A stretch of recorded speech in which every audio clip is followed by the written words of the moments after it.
பெங்கல் புயல் எதிரொலியின் காரணமாக சென்னை மாநகரம் முழுவதுமே பரவலாக கனமழை என்பது கொட்டி தீர்த்து வருகிறது. இந்த நிலையில தான் வர்த்தக மையமாக விளங்கக்கூடிய தியாகராய நகர் கடல் போல் காட்சியளிக்கிறது. காரணம் என்னவென்றால் மழைநீர் வடிய இயலாத ஒரு சூழல் என்பது இங்கே ஏற்பட்டிருக்கிறது. பல இடங்களில் வெள்ள நீர் முழுமையாக தேங்கி நிற்கிறது. பிரதான சாலையாக இருக்கக்கூடிய அந்த பனகல் பார்க் சாலை முழுவதுமே வெள்ள நீர் முழங்கால் அளவுக்கு தேங்கி நிற்பதன் காரணமாக பொதுமக்களுடைய இயல்பு வாழ்க்கை கடுமையாக பாதிக்கப்பட்டிருக்கிறது.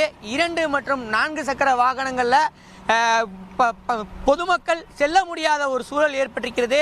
ஆங்காங்கே வாகனங்கள் பழுது ஏற்படக்கூடிய சூழலையும் நம்மால் இங்கே பார்க்க முடிகிறது. ஆட்டோ ஒன்று நீங்களே பார்க்கலாம், வெள்ள நீரில் சிக்கி தத்தளிச்சு நிற்கக்கூடிய காட்சிகளை நீங்களே பார்த்துக்கிட்டு இருக்கிறீங்க.